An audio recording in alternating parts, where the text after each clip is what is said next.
Good morning बच्चों, मैं भानु प्रताप सिंह आज आपको कैड मैन्युफैक्चरिंग का computer aided design and manufacturing subject का छठवां यूनिट जो कि मैन्युफैक्चरिंग एप्लीकेशंस रैपिड प्रोटोटाइपिंग है पढ़ाऊँगा। तो बच्चों ये चैप्टर आजकल लेटेस्ट ट्रेंड में है, इसलिए क्योंकि ये मैन्युफैक्चरिंग का लेटेस्ट टेक्नोलॉजी है।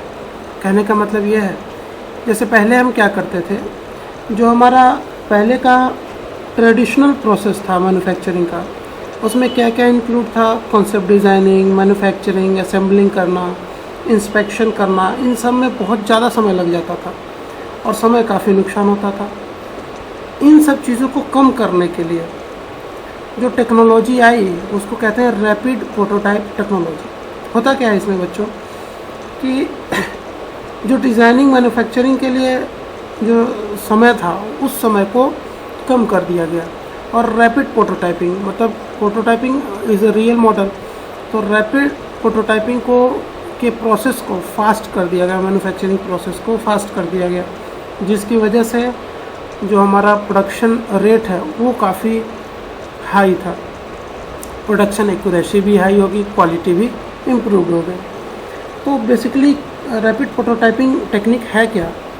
इसमें मशीनिंग प्रौद्योगिकी का उपयोग करके किसी भी डिज़ाइन से भौतिक मॉडल का निर्माण किया जाता है। मतलब कि हम एक डिज़ाइन तैयार करेंगे कैड के थ्रू, कंप्यूटर एडेड डिज़ाइन के थ्रू। उस कंप्यूटर एडेड डिज़ाइन के थ्रू किसी भी प्रोटोटाइप मशीन के थ्रू, प्रोटोटाइप मशीन में 3D प्रिंटर भी आ जाता है, उस प्रोटोटाइप मशीन के थ्रू हम अपने कैड के मॉडल का प्रोडक्शन स्टार्ट करेंगे। ठीक है बच्चों, तो तेज़ी से प्रोटोटाइप में प्रयुक्त system 3 dimensional computer aided design model data जैसे कि MRI scan data, 3D designing system में बनाए गए ऐसे डेटा से प्रोटोटाइप पार्ट्स का निर्माण करते हैं। तो रैपिड प्रोटोटाइप एक बेसिकली ग्रुप ऑफ टेक्निक है, एक तकनीक का एक समूह है जिसका उपयोग 3D डेटा का उपयोग करके फिजिकल पार्ट्स बनाना होता है या फिर असेंबली के मॉडल को जल्दी से तैयार करने के लिए किया जाता है। पार्ट्स या असेंबली का निर्माण आमतौर पर 3D प्रिंटिंग या एडिटिव लेयर मैन्युफैक्चरिंग टेक्निक का उपयोग करके किया जाता है। तो मैं डिस्कस करूँगा, परेशान ना होइए। सबसे पहले इसके कुछ इंट्रोडक्शन आप जान लीजिए।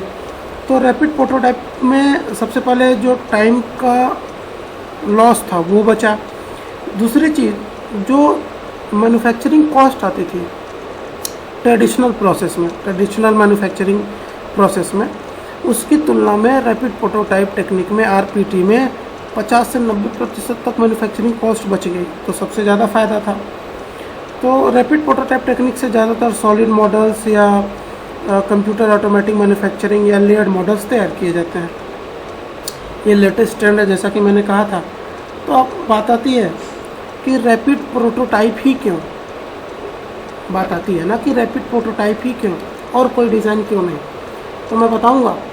तो रैपिड प्रोटोटाइप इसलिए क्योंकि प्रोटोटाइप बनाना डिज़ाइन में एक इम्पॉर्टेंट पार्ट है और सबसे बड़ी चीज़ की जो कंप्यूटर एडेड डिज़ाइन सिस्टम पर पार्ट का डिज़ाइन कंप्यूटर मॉडल के द्वारा हम करते हैं, उसके थ्रू हम रियल एक्चुअल सॉलिड मॉडल तैयार करते हैं। प्रोटोटाइप बनाने के लिए जो रैपिड प्रोटोटाइप टेक्निक का उपयोग करते हैं वो कोई भी उसका इंस्पेक्शन कर सकता है, जांच कर सकता है, क्योंकि उसमें जो एक्यूरेसी है वो बहुत ज़्यादा होगी। मतलब फिजिकली आप उसे फील कर सकते हैं, उसकी क्वालिटीज़ को, उसकी कमियों को आप महसूस कर सकते हैं। रैपिड प्रोटोटाइप किसी भी पार्ट्स को मतलब 1 घंटे में या 1 दिन में बना सकता है। जैसे कि आप कंप्यूटर एडेड डिज़ाइन सिस्टम पर पार्ट्स का कंप्यूटर मॉडल तैयार करेंगे और कमांड दे देंगे रैपिड प्रोटोटाइप मशीन को, वो मशीन उस तरह का प्रोडक्ट बना करके तैयार कर देगी जो आपने कंप्यूटर में डिज़ाइन किया हुआ है। ठीक है बच्चों, तो कुछ स्टेप्स होंगे, जैसे क्या क्या स्टेप्स हो सकते हैं। पहला स्टेप कि पार्ट्स कैड का, मैं अभी PPT स्टार्ट करूँगा, पहले आपको एक डेमो दे दूँ, एक बेसिक स्ट्रक्चर तैयार कर दूँ, फिर उस पर हम आगे बढ़ेंगे। पार्ट्स के द्वारा कैड मॉडल हम तैयार करेंगे, मतलब पार्ट्स का जो कंप्यूटर एडेड डिज़ाइन मॉडल है वो हम अपने कंप्यूटर में तैयार करेंगे सिस्टम में। कैड मॉडल को स्टैंडर्ड ट्रायंगल लैंग्वेज जिसको STL कहते हैं उसमें हम बदलते हैं। STL फॉर्मेट में बदलेंगे कैड मॉडल को। STL again standard triangle language, उस स्टैंडर्ड ट्रायंगल लैंग्वेज में हम कन्वर्ट कर लेंगे कैड मॉडल को और STL फाइल को छोटे छोटे पार्ट्स में डिवाइड कर देंगे। तीसरा स्टेप। चौथा स्टेप क्या है, लेयर बाय लेयर पार्ट्स का मैन्युफैक्चरिंग करेंगे। और पांचवा स्टेप क्या है, पोस्ट प्रोसेसिंग करेंगे, फिनिशिंग करेंगे या जॉइनिंग करेंगे। इस तरह से हमारा फाइनल प्रोडक्ट मॉडल तैयार हो जाएगा। चलिए देखते हैं। जैसा कि मैंने बताया ये वही सब है, इंग्लिश में लिखा हुआ है कि in many fields there is a great uncertainty as to whether a new design will actually do what is desired. आज के डेट में क्या है, जो पार्ट्स हम चाहते हैं, बेसिकली मान लीजिए आपको एक माउस ही बनाना है, उस माउस को बनाने के लिए आप बहुत सारे मटेरियल्स लाएंगे, मैन्युफैक्चरिंग के बाद बहुत सारे रॉ मटेरियल्स बनेंगे। लेकिन रैपिड प्रोटोटाइप में ऐसा नहीं होता है दोस्तों। ये स्टेप बाय स्टेप एक तरह से layer by layer solid model को तैयार कर देता है, जिससे रॉ मटेरियल बचता ही नहीं है। अभी आगे आप देखिएगा, new designs often have unexpected problems. नए डिज़ाइन में बहुत सारी समस्याएं आती हैं, जैसे बहुत सारे ऐसे शेप्स होते हैं जिसका डिज़ाइन कॉम्प्लेक्स होता है। उस कॉम्प्लेक्स डिज़ाइन को मैन्युफैक्चर करना बहुत ही टफ टास्क होता है, इसीलिए हम रैपिड प्रोटोटाइप पे जाते हैं। मतलब जैसा आप कंप्यूटर में मॉडल बनाएंगे वैसा रैपिड प्रोटोटाइप मशीन बना करके तैयार कर देगी, आपको कुछ करना ही नहीं है। No scrap, no raw material, no scrap, कोई स्क्रैप नहीं बचता है। बिल्कुल जैसा आपका प्रोडक्ट आप कंप्यूटर में डिज़ाइन करेंगे वैसा ही रैपिड प्रोटोटाइप मशीन तैयार कर देगी मॉडल को। ठीक है, तो बहुत सारे फ़ायदे हैं जो रैपिड प्रोटोटाइप में हम कर सकते हैं। तो रैपिड प्रोटोटाइपिंग है क्या? वेरियस इंजीनियरिंग प्रोसेस को इंक्लूड करता है, टेक्नोलॉजी को इंक्लूड करता है, जैसे computer control, software techniques, laser, optical scanning, photo sensitive polymers होते हैं, material extrusion, deposition, powder metallurgy, इन सभी को वो इंक्लूड करता है रैपिड प्रोटोटाइपिंग। एक फिजिकल मॉडल तैयार करने के लिए लेयर बाय लेयर, जिसको हम लेयर मैन्युफैक्चरिंग भी कहते हैं, in accordance with the geometrical data delivered from a 3D CAD model, 3 dimensional computer aided design model. जैसा आप कंप्यूटर में मॉडल तैयार करेंगे उसके अकॉर्डिंग इन सब चीज़ों को मिलाते हुए वो एक फिजिकल मॉडल, एक भौतिक मॉडल तैयार कर देगा, जिसको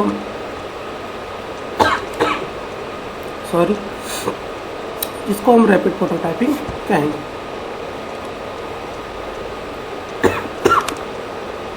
ये आपके जानने की चीज़ नहीं है, ये मैं यहाँ देखिए। तो क्या डिफरेंस है कन्वेंशनल मशीनिंग और रैपिड प्रोटोटाइपिंग में? बात आती है ना कि जो हम कन्वेंशनल मैन्युफैक्चरिंग करते हैं परंपरागत, और जो रैपिड प्रोटोटाइपिंग करते हैं, क्या फ़र्क है? तो देखिए, कन्वेंशनल में produce a model by removing material bit by bit, मतलब थोड़े थोड़े मात्रा में पदार्थों को हटाते हुए मॉडल तैयार किया जाता है, मॉडल उत्पन्न होता है। इसमें क्या कि produce a model by adding material layer by layer, इसमें परत दर परत पदार्थों को जोड़ करके, ऐड करके फिजिकल मॉडल तैयार किया जाता है। अब इसमें क्या है कि सब्सट्रैक्शन प्रोसेस है, इसमें पदार्थों को निकाला जाता है, किसी एक बड़े ऑब्जेक्ट से मटेरियल को रिमूव करते हुए बिट बाय बिट थोड़ा थोड़ा मात्रा में एक पदार्थ में एक मॉडल तैयार किया जाता है। मतलब ये सब्सट्रैक्शन प्रोसेस है, रिमूवल प्रोसेस है। और ये एडिशन प्रोसेस है, मतलब इसमें लेयर बाय लेयर पदार्थ को जोड़ के मॉडल तैयार किया जाता है। तो इसमें जो लिमिटेड है, इसमें जो मैन्युफैक्चरिंग प्रोडक्ट है, प्रोडक्ट की लिमिटेशंस है कि कैसे प्रोडक्ट डिज़ाइन किए जा सकते हैं, कैसे मॉडल तैयार किए जाए। इसमें कोई भी प्रोडक्ट किसी भी शेप का हम डिज़ाइन कर सकते हैं, मतलब अनलिमिटेड है। तो जैसा कि मैंने बताया कि रैपिड प्रोटोटाइप ही क्यों, तो रैपिड प्रोटोटाइप इसलिए कि prototype can improve the quality of requirements, मतलब ज़रूरतों की गुणवत्ता को और इम्प्रूव कर सकता है, and specification provided to developers, और स्पेसिफिकेशन जो डेवलपर्स ने दिया है उसको, या डेवलपर्स को जो स्पेसिफिकेशन देता है, रिड्यूस टाइम एंड कॉस्ट, जैसा कि मैंने बताया 50 to 90% मैन्युफैक्चरिंग कॉस्ट घट जाती है, क्योंकि कोई भी स्क्रैप बचता ही नहीं है इसमें। मतलब मटेरियल एडिशन प्रोसेस है, मटेरियल रिमूवल प्रोसेस नहीं है ये। Traditional manufacturing process material removal process है, मटेरियल को बिट बाय बिट रिमूव करके मॉडल तैयार किया जाता है, लेकिन रैपिड प्रोटोटाइप में लेयर बाय लेयर मटेरियल को ऐड करके मॉडल तैयार किया जाता है। तो टाइम भी बचाता है, ये कॉस्ट भी बचाता है। और क्योंकि इसमें ह्यूमन इंटरफेरेंस है ही नहीं, कंप्यूटर में आपने मॉडल तैयार किया, वो रैपिड प्रोटोटाइप मशीन उस मॉडल को फिजिकल मॉडल में कन्वर्ट कर देगी लेयर बाय लेयर मटेरियल को ऐड करके। तो इसमें कोई ह्यूमन इंटरफेरेंस है ही नहीं, तो टाइम भी बचता है, कॉस्ट भी बचती है। Users are actively involved in the development. जो यूजर्स होते हैं वो डेवलपमेंट में इन्वॉल्व हो सकते हैं कि कैसा मॉडल हमारा तैयार होता है।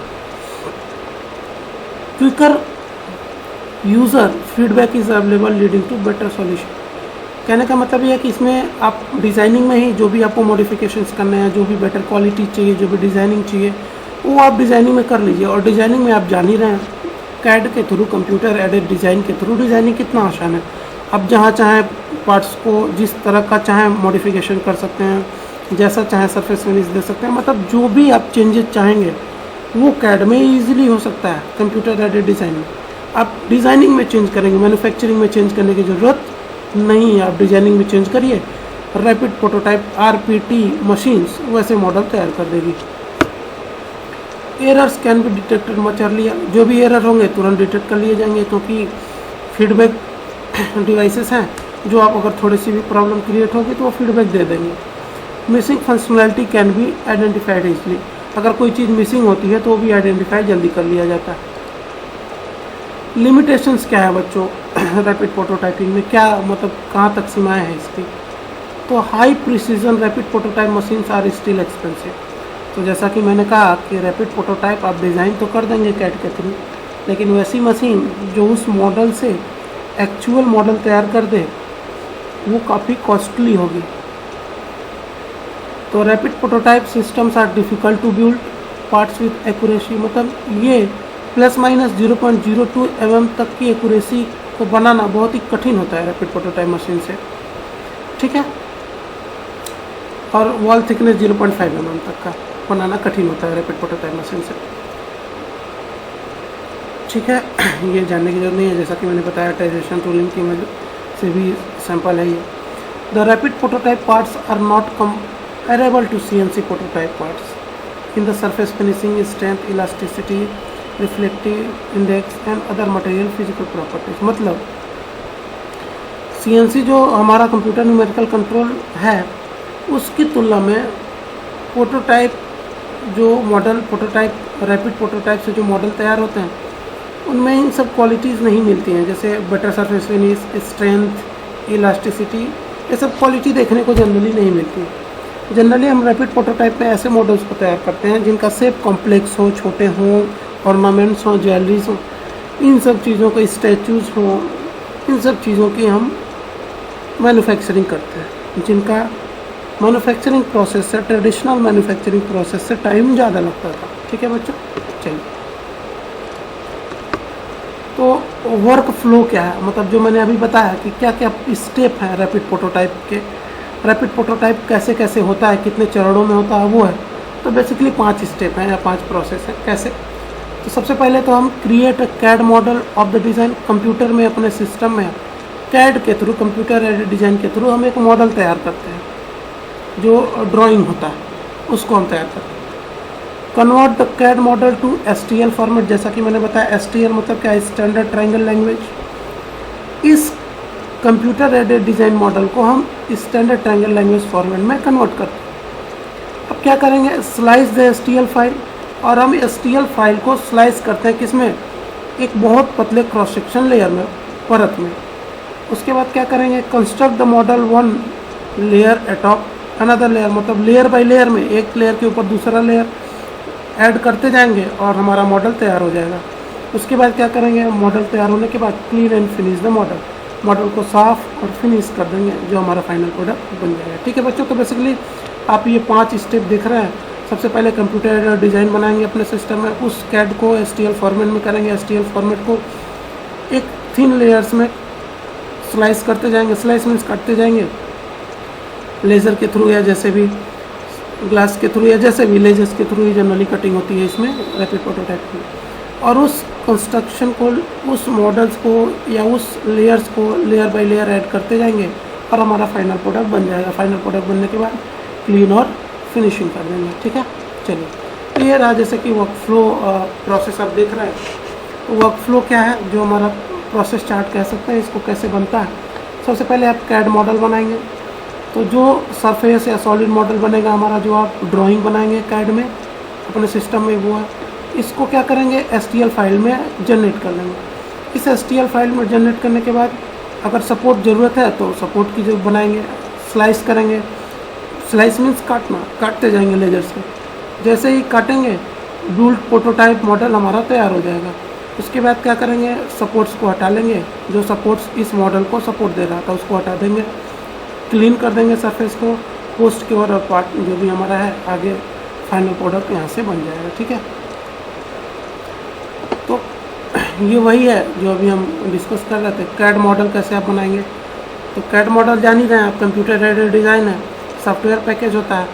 सॉफ्टवेयर पैकेज का इस्तेमाल करके हम ड्राइंग मॉडल तैयार कर लेते हैं ड्राइंग के थ्रू। तो ड्राइंग तैयार करने के बाद रैपिड प्रोटोटाइप टेक्निक्स का इस्तेमाल करके हम बाकी पांचों स्टेप हम फॉलो कर लेंगे। ठीक है, तो कैसे कन्वर्ट करेंगे STL फाइल में, तो STL फाइल में कन्वर्ट करने के लिए क्या, to establish consistency the STL format has been adopted as the standard of the rapid prototyping industry. और रैपिड प्रोटोटाइपिंग इंडस्ट्री का STL फॉर्मेट स्टैंडर्ड होता है, इसीलिए वो कैड मॉडल को नहीं लेता है as a machine level language, STL format वो लेता है। ठीक है, बाकी पांचों स्टेप को एक्सप्लेन किया है। ठीक है, जैसे सेकंड स्टेप क्या है, convert CAD into STL format.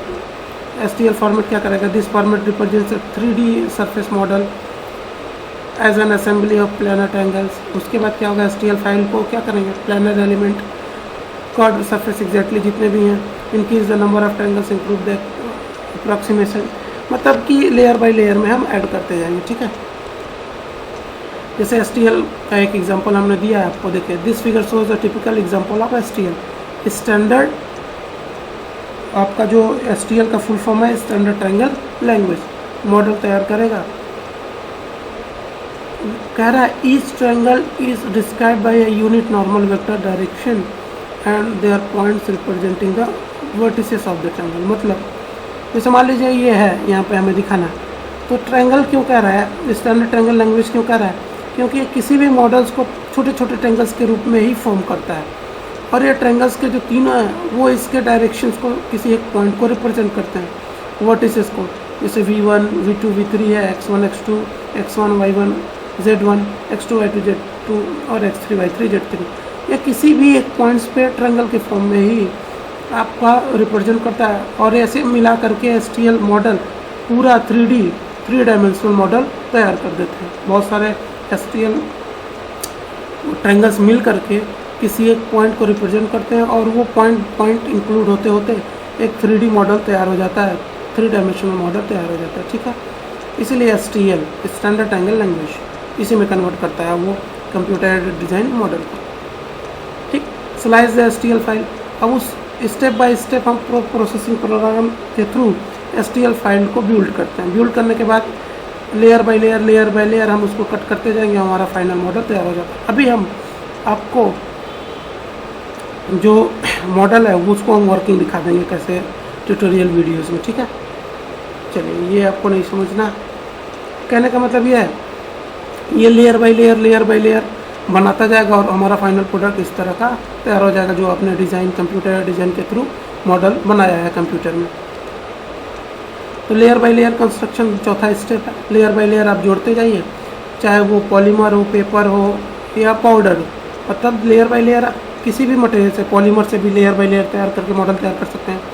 Paper को भी लेयर बाय लेयर जोड़ करके आप मॉडल तैयार कर सकते हैं। पाउडर को भी, मतलब पाउडर मेटल को भी आप लेयर बाय लेयर जोड़ करके मॉडल तैयार कर सकते हैं।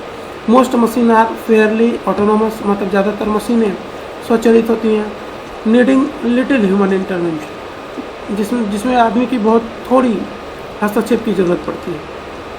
क्लीन एंड फिनिश, ये तो फाइनल प्रोडक्ट बनने के बाद आप उसको क्लीन और फिनिश कर सकते हैं। बहुत सारे प्रोसेस है क्लीनिंग एंड फिनिशिंग के, जैसे सैंडिंग, शीलिंग, पेंटिंग, ये सब इम्प्रूव क्या कर सकते हैं, उसकी ड्यूरेबिलिटी को और उसकी क्वालिटी को इम्प्रूव कर देते हैं। सरफेस फिनिश को क्लीन कर सकते हैं आप, फोटोसेंसिटिव मटेरियल इस्तेमाल कर सकते हैं, उसके फाइनल प्रोडक्ट को बनाने के लिए। तो बहुत सारे क्लीनिंग और फिनिशिंग प्रोसेस हैं, मैं उस पर नहीं जाऊँगा, ठीक है। तो बहुत सारे, अब ये तो रहा कि प्रोसेस क्या है, कैसे बनता है, लेकिन अब इसमें बहुत सारी टेक्नोलॉजी आएंगी। रैपिड प्रोटोटाइप टेक्नोलॉजी कह के बहुत सारी बनेंगी, तब बहुत सारी ऐसी मशीनें होंगी, बहुत सारे ऐसे तरीके होंगे, बहुत सारे ऐसे प्रोसेस होंगे जिससे रैपिड प्रोटोटाइप मॉडल तैयार किया जाता है।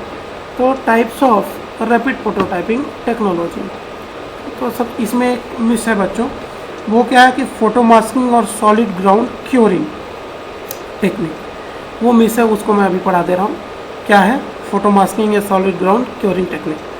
SLA stereolithography, SLS selective laser sintering, LOM laminated object manufacturing, FDM fused deposition modelling और 3DP 3 डायमेंशनल प्रिंटिंग। तो बेसिकली इतने हैं, और भी हैं, थर्मोजेट प्रोसेसिंग है, बैलिस्टिक पार्टिकल मैन्युफैक्चरिंग है।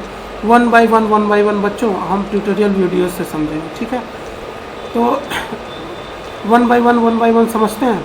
पहला स्टीरियोलिथोग्राफी, इसके पहले जैसे कि मैंने कहा था, स्टीरियोलिथोग्राफी के पहले फोटो मास्किंग या सॉलिड ग्राउंड क्योरिंग टेक्निक है। तो चलिए उसको समझते हैं, ठीक है।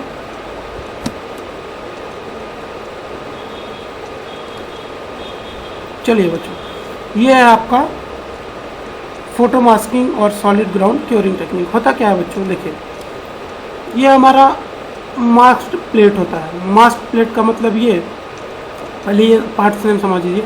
अल्ट्रावायलेट लैंप विद शटर, ये अल्ट्रावायलेट लैंप शटर के साथ ये अल्ट्रावायलेट किरणें हैं, रेज हैं जो येलो कलर में दिख रही हैं, ये हमारा मास्क प्लेट है। मास्क प्लेट का मतलब ये, जिस शेप का आपको प्रोडक्ट तैयार करना है। मान लीजिए मुझे एक छोटा सा एग्जांपल लेता हूँ, ये जो ट्रायंगल दिख रहा है ये प्रोडक्ट तैयार करना है, तो इस मास्क प्लेट के ऊपर मैं इसको रख दूंगा, इस शेप का बना दूंगा, 2D 2 डायमेंशनल होगा, 2 बीमी होगा, बना दूंगा और इसके चारों तरफ मैं मास्क लगा दूंगा। मान लीजिए ये सर्कुलर बनाना है, ये ट्रायंगल बनाना है, ये स्क्वायर बनाना है, जो भी शेप बनाना है, ये पेंटागन बनाना है। देखिए सर्कुलर, पेंटागन, स्क्वायर और ट्रायंगल, मान लीजिए मुझे ये 4 शेप बनाने हैं, तो इस मास्क प्लेट पे मैं वो चारों शेप 2D में बना दूंगा और उसके चारों तरफ मैं मास्क लगा दूंगा। मतलब जब मैं अल्ट्रावायलेट लैंप शटर के साथ अल्ट्रावायलेट किरणें इस पर गुजारूंगा तो केवल और केवल ये ट्रांसपेरेंट ग्लास प्लेट होती है, केवल और केवल ये ट्रायंगल, सर्कल, पेंटागन और स्क्वायर ही दिखेगा, क्योंकि इसके चारों तरफ हमने मास्क लगा रखा है। अल्ट्रावायलेट किरणें उस मास्क को पार नहीं कर पाएंगी, केवल इस शेप को पार कर पाएंगी। तो जिस शेप को पार करेंगी वो होगा ट्रायंगल, स्क्वायर, पेंटागन और सर्कल। इसको पार कर जाएंगे तो ये जो लेजर्स हैं ये इस पे आकर के पड़ेंगे उसी शेप में, क्योंकि यहाँ पे ये ट्रांसपेरेंट है, यहाँ हमने कोई मास्क नहीं लगाया है ग्लास प्लेट पे।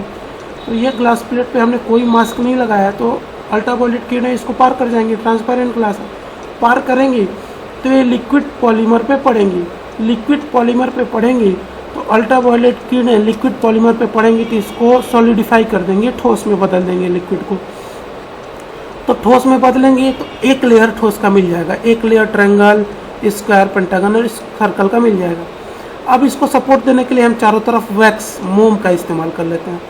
तो ऐसे करते लेयर्स हम पास कराते जाएंगे और लेयर बाय लेयर ठोस सॉलिडिफाई होता जाएगा, ठोस में बदलता जाएगा और एक सॉलिड ट्रायंगल बन जाएगा, सॉलिड स्क्वायर बन जाएगा, सॉलिड पेंटागन बन जाएगा, सॉलिड सर्कल बन जाएगा। ये बेस देते हैं सपोर्ट देने के लिए, ठीक है बच्चों। तो ये हमारा basically photo masking solid ground curing technique है। चलिए आगे देखते हैं। दूसरा है स्टीरियोलिथोग्राफी। चलिए स्टीरियोलिथोग्राफी क्या है? 1986 में इसे पेटेंट लिया गया था। Started rapid prototype revolution, the techniques builds 3 dimensional model from liquid photosensitive polymer that solidify when exposed to ultraviolet light. Basic सा इतना ही कॉन्सेप्ट है, मैं समझाता हूँ। केवल इतना ही कॉन्सेप्ट है, मतलब कि स्टीरियोलिथोग्राफी में एक ऐसी टेक्निक होती है जिससे 3D मॉडल तैयार किया जाता है, 3 डायमेंशनल मॉडल तैयार किया जाता है। कहाँ से? लिक्विड फोटो सेंसिटिव पॉलीमर के थ्रू। अब ये लिक्विड पॉलीमर्स पे जब अल्ट्रा वायलेट लाइट पड़ती है तो ये सॉलिडिफाई होता जाता है, ठोस में बदलता जाता है, और ठोस में बदलेगा तो ये 3D मॉडल तैयार कर देगा। ठीक है, चलिए इसको यहाँ नहीं, हम वीडियोज़ में समझते हैं, यहाँ में भी आपको कन्फ्यूजन हो। ठीक है, चलिए तो हम वीडियो से यहाँ पे स्टार्ट करते हैं।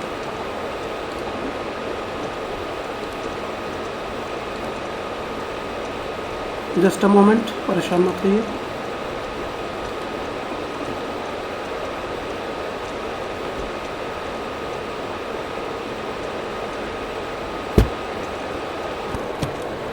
बच्चों आप यहाँ पे फोटो मास्किंग या सॉलिड ग्राउंड क्योरिंग टेक्निक को देख सकते हैं। देखिए क्या कर रहा है, इस ग्लास के ऊपर वो शेप बना हुआ है, जब ऊपर से ये लाइट पास करेगा तो क्या होगा, अल्ट्रावायलेट लाइट पास होगी तो इस पे ये लिक्विड पॉलीमर है सॉलिडिफाई हो जाएगा। सॉलिडिफाई होगा तो एक लेयर तैयार हो जाएगा, फिर से ऐसे ही आएगा, फिर से लाइट पास होगी अल्ट्रावायलेट लाइट, फिर से लिक्विड पॉलीमर सॉलिडिफाई हो जाएगा। ऐसे लेयर बाय लेयर मिला करके हम एक सॉलिड मॉडल तैयार कर देंगे। देखिए क्या हुआ कि ये जो मास्क प्लेट है इसके ऊपर हमने बनाया हुआ है, इस शेप का हमको चाहिए तो ये शेप हमने बनाया हुआ है, और बाकी चारों तरफ हमने मास्क लगा दिया हुआ। तो जब ये लाइट पास हो रही है तो ये लाइट केवल इस लिक्विड पॉलीमर पे इसी शेप में गिर रही है, मतलब लाइट इस पे इसी शेप में फॉल हो रही है। तो जब अल्ट्रावायलेट लाइट इस पॉलीमर पे, ट्रांसपेरेंट ग्लास है, यही शेप केवल दिखेगा नीचे क्योंकि चारों तरफ मास्क है, तो ये क्या होगा, इस पे होगा तो लिक्विड पॉलीमर इस शेप का सॉलिडिफाई हो जाएगा, एक लेयर तैयार हो जाएगा। ऐसे ही बार बार हम लाइट पास कराएंगे, बार बार मास्क आएगा, और ऐसे लेयर बाय लेयर मिला करके एक सॉलिड मॉडल तैयार हो जाएगा। देखिए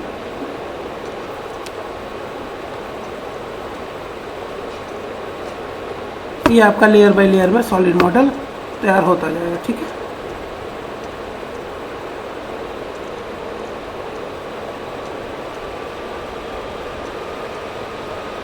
कई लेयर्स में ये हमारा फाइनल प्रोडक्ट बन के तैयार हो जाएगा बच्चों। ठीक है।